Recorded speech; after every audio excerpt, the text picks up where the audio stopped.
నమస్కారం, welcome to reflection news. Content నచ్చితే like, share, subscribe చేయండి. ఇంకా బాగా నచ్చితే పే చేసుకుని మాత్రం అస్సలు మర్చిపోవద్దు. మీరు పంపే రూపాయి అయినా కూడా నాకు అది చాలా చాలా చాలా ఇంపార్టెంట్ అండ్ చాలా పెద్దది. ఇస్లాం మతాన్ని విస్తరించడానికి, రక్షించుకోవడానికి అంటూ ఏవేవో సాకులు చెప్పి ఇష్టం వచ్చినట్లు అధికారాలను కట్టబెడుతూ వక్ఫ్ బోర్డును స్థాపించింది అప్పటి భారత ప్రభుత్వం. అధికారాలు ఉన్నాయి కదా, లక్షల ఎకరాలు కబ్జా చేసి రెచ్చిపోతున్న ఈ బోర్డు అధికారాలను తగ్గిస్తూ ఇటీవలే కేంద్ర ప్రభుత్వం సంచలన నిర్ణయం తీసుకున్న విషయం తెలిసిందే. అయితే ఇస్లాం పేరుతో చాప కింద నీరుగా విస్తరించిన మరో సంస్థ బెంగళూరులో బయటపడింది. ఇది వక్ఫ్ బోర్డు లాగా బహిరంగంగా పనిచేయకుండా రహస్యంగా పనిచేస్తూ భారతదేశ వ్యతిరేక కార్యకలాపాలకు పాల్పడుతోంది. పాకిస్తాన్, బంగ్లాదేశ్ వంటి దేశాల నుంచి ముస్లింలను అక్రమంగా భారత్ రప్పించి వారికి ఆధార్ కార్డులు, రేషన్ కార్డులే కాదు ఏకంగా పాస్పోర్ట్లు ఇప్పించి భారత పౌరులుగా మార్చేస్తుంది. ఆ ఫౌండేషన్ పేరే మెహదీ ఫౌండేషన్. బెంగళూరులో పాకిస్తాన్ నుంచి అక్రమంగా వచ్చిన ఓ కుటుంబాన్ని పోలీసులు అరెస్టు చేయడంతో మెహదీ ఫౌండేషన్ పేరు బయటపడింది. 48 ఏళ్ల పాకిస్తాన్ మతబోధకుడు రషీద్ అలీ సిద్దికీ, అతని భార్య అయేషా, ఆమె తల్లిదండ్రులు హనీఫ్ మహమ్మద్, రుబీనాలను బెంగళూరు శివార్లలో అధికారులు సెప్టెంబర్ 29న అరెస్ట్ చేశారు. నకిలీ పత్రాలతో పేర్లు మార్చుకుని రాజాపూర్ అనే గ్రామంలో శంకర్ శర్మ, ఆశా రాణి, రాంబాబు శర్మ, రాణి శర్మ అనే పేర్లతో ఇక్కడ నివసిస్తున్నారు. 2014లో అక్రమంగా ఢిల్లీకి వచ్చిన ఈ ఫ్యామిలీ 2018లో బెంగళూరుకు వెళ్లారు. పోలీసుల విచారణలో ఈ ఫ్యామిలీ 2014కు ముందు బంగ్లాదేశ్లోని ఢాకాలో నివసించినట్టు తేలింది.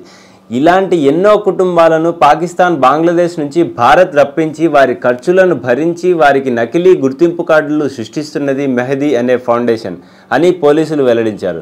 సూఫీ ముస్లింలకు చెందిన మెహదీ ఫౌండేషన్ ఇతర దేశాల నుంచి అక్రమంగా సూఫీలను భారత్ రప్పించి మత విస్తరణ చేస్తోంది.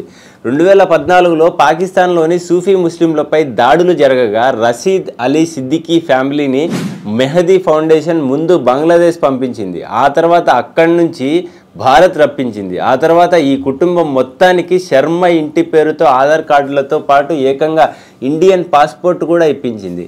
అరెస్ట్ అయిన సిద్దికీ ఢిల్లీలోని మెహదీ ఫౌండేషన్ తరపున ప్రచారం చేస్తుంటాడు. 1980లో పాకిస్తాన్కు చెందిన సుఫీ బాబా గోహర్ అలీ షా యొక్క 5వ తరం వారసుడైన రియాజ్ గోహర్ షాహీ అనే మత ప్రబోధకుడు మెహదీ మెస్సియా ఫౌండేషన్ ఇంటర్నేషనల్ పేరుతో ఈ సంస్థను స్థాపించాడు. క్రిస్టియానిటీ, ఇస్లాం, జుడాయిజం ఇలా కొన్ని మతాల సమ్మేళనం అని పైకి చెప్తూ సుఫీ మతాన్ని వ్యాపింపజేయటమే ఈ సంస్థ లక్ష్యం.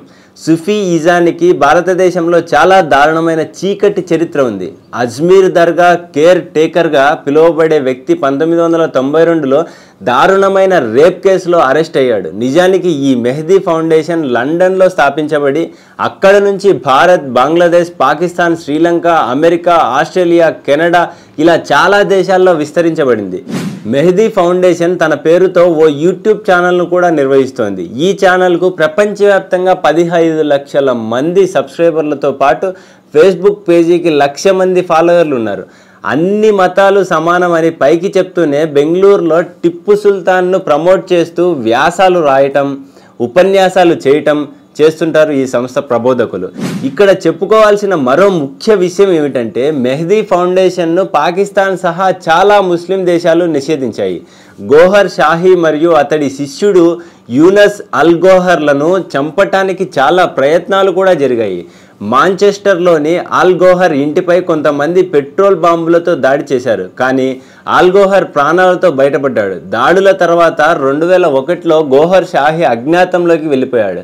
1997లో తాను జీసస్ క్రైస్ట్తో సమావేశమయ్యానని షాహీ ప్రచారం చేసుకున్నాడు. MFI ప్రకారం షాహీ తాను మెస్సియా, మహదీ మరియు కల్కి అవతార్ అని చెప్పుకుంటుంటాడు. అటు ఇస్లాం మతానికి చెందిన వాళ్ళు, ఇటు క్రిస్టియన్ మతానికి చెందిన వాళ్ళు, 2 మతాల వాళ్ళు కూడా గోహర్ షాహీ సూఫీ మతాన్ని ద్వేషిస్తారు. మత సామరస్యం అనేది నేరంగా భావించడమే ఇందుకు కారణం. అంటే ఇతర మతాలను వీళ్ళు ఏమాత్రం అంగీకరించరు. కానీ గోహర్ షాహీ సూఫీ మత సిద్ధాంతం ప్రకారం అన్ని మతాలను ఆదరించాలి, కానీ సుఫీ మతాన్ని విస్తరించాలి. ఇలాంటి విచిత్రమైన మరియు ఛాందసవాద సిద్ధాంతం కలిగిన సంస్థ కాబట్టే చాలా దేశాలు మెహదీ ఫౌండేషన్ను నిషేధించాయి.